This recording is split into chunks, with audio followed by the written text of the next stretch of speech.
Civil సప్లైస్ను నిర్వీర్యం చేశారు. 2014లో 3,000 కోట్లున్న అప్పు నేడు 58,860 కోట్లకు చేరింది.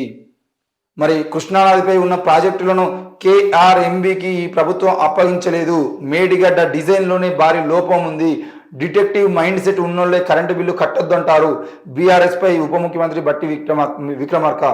పౌర సంబంధాల శాఖను బీఆర్ఎస్ ప్రభుత్వం నిర్వీర్యం చేసిందని ఉప ముఖ్యమంత్రి బట్టి విక్రమార్క విమర్శించారు.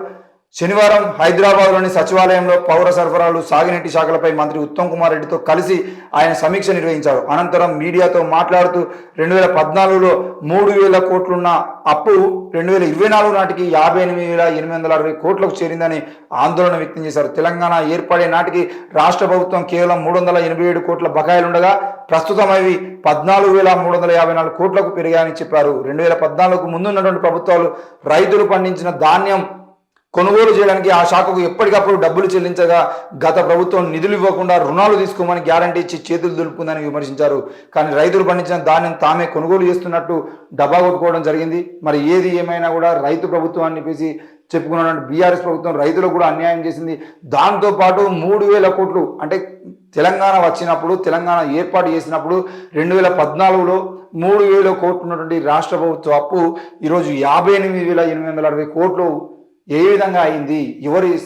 ఎవరి స్వలాభం కోసం, ఎవరి ప్రయోజనాల కోసం మరి 58,000 కోట్లకు ఈరోజు ఎగబాకింది అనే విషయాన్ని ప్రజలు అర్థం చేసుకోవాల్సిన అవసరం ఉంది.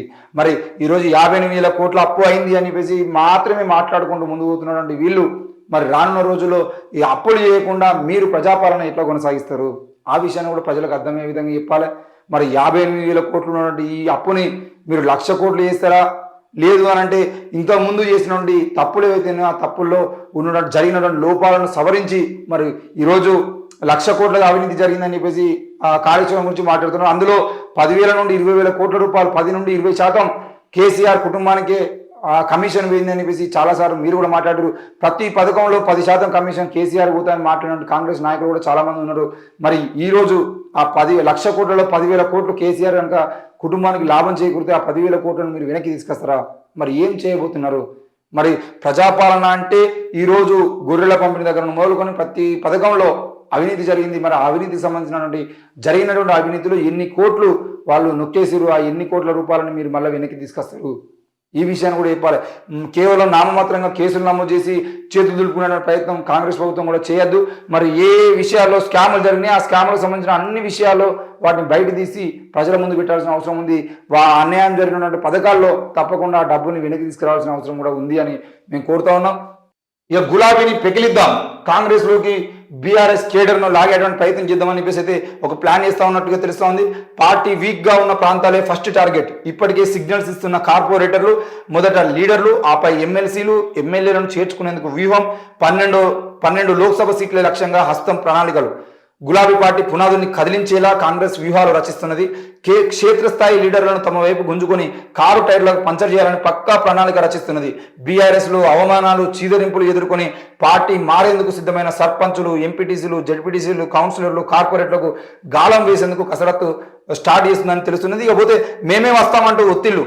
మెజారిటీ గులాబీ లీడర్లు ఆ పార్టీలో కొనసాగేందుకు ఇష్టపడడం లేదని ప్రచారంలో ఉన్నది. అందులోనే కొనసాగితే తమకు రాజకీయ భవిష్యత్తు ఉండదని చెప్పేసి నిర్ణయానికి వచ్చి మేమేమి పార్టీలోకి వస్తామని చెప్పేసి కాంగ్రెస్ నాయకుల మీద, ఎమ్మెల్యేల మీద ఒత్తిడి తీసుకున్నటువంటి క్రమం మనం చూస్తాము. ముఖ్యంగా వరంగల్ జిల్లాలో అయితే కొత్తగా ఎమ్మెల్యేలుగా మొత్తం ఉమ్మడి వరంగల్లో పాత నాయకులు అందరూ పోయి కొత్త నాయకులు వచ్చిన తర్వాత ఈ కాంగ్రెస్ ప్రభుత్వంలో ఏం జరిగిందంటే, బీఆర్ఎస్ ప్రభుత్వంలో ఏం జరిగిందని అంటే బీఆర్ఎస్లో ఉంటేనే బిల్లులు వస్తాయి, బీఆర్ఎస్లో లేకపోతే బిల్లులు రావు. మీరు ఈ హుజరాబాద్ ఉప ఎన్నికలప్పుడు కూడా ఇదే జరిగింది. ఈటల రాజేందర్ కనుక మీరు మద్దతు ఇస్తే మీ బిల్లులు మొత్తం పెండింగ్లో పెడతా అంటే సర్పంచులు, ఉప సర్పంచులు అందరూ చచ్చుకుంటా బీఆర్ఎస్ పార్టీలో ఉన్నారు. ఇష్టం లేకపోయినా కూడా ఓటు ఈటల రాజేందర్కి వేసారు, బీఆర్ఎస్ పార్టీకి ప్రచారం చేశారు. అది హుజరాబాద్లో జరిగింది. ఆ ఎన్నికల తర్వాత అందరికీ అర్థమైంది. మరి అంత ఒత్తిడికి ఈరోజు సర్పంచులు ఆత్మహత్య చేసుకునే విధంగా బీఆర్ఎస్ పార్టీలో చేరాలని మొదటి నుండి వాళ్ళ మీద ఒత్తిడి చేసి అందరూ బీఆర్ఎస్ పార్టీలో చేరిన తర్వాత ఒక పని జరిగితే 6 నెలలు, సంవత్సరం పాటు బిల్లులు రావు.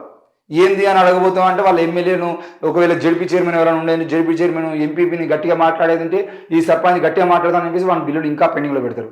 అసలు మొత్తానికి సర్పంచుల బిల్లులకు సంబంధించిన విషయంలో కానీ గ్రామాల్లో పనులకు సంబంధించిన విషయంలో కానీ ఇట్లా ఏ విషయాన్ని చూసుకున్నా వాళ్ళు వాళ్ళ మీద ఒత్తిడి తెచ్చి ఎవ్వరికి ఇష్టం లేకుండా ఈరోజు సర్పంచులందరూ బీఆర్ఎస్ పార్టీలో కొనసాగుతున్నారు. మరి అవకాశం ఉండేదంటే కాంగ్రెస్ పార్టీ చిన్న అవకాశం ఇచ్చేదంటే కాంగ్రెస్ చేద్దామనే ప్రయత్నం చేస్తున్నారు. మరి అది ఒకవేళ ఎలక్షన్స్ ముందు కనుక చేస్తే కాంగ్రెస్కు లాభం చేకూరుస్తుందా, కాంగ్రెస్ నష్టం చేకూరుస్తుందా అనేది మనం ఆలోచించుకోవాల్సిన అవసరం ఉంది.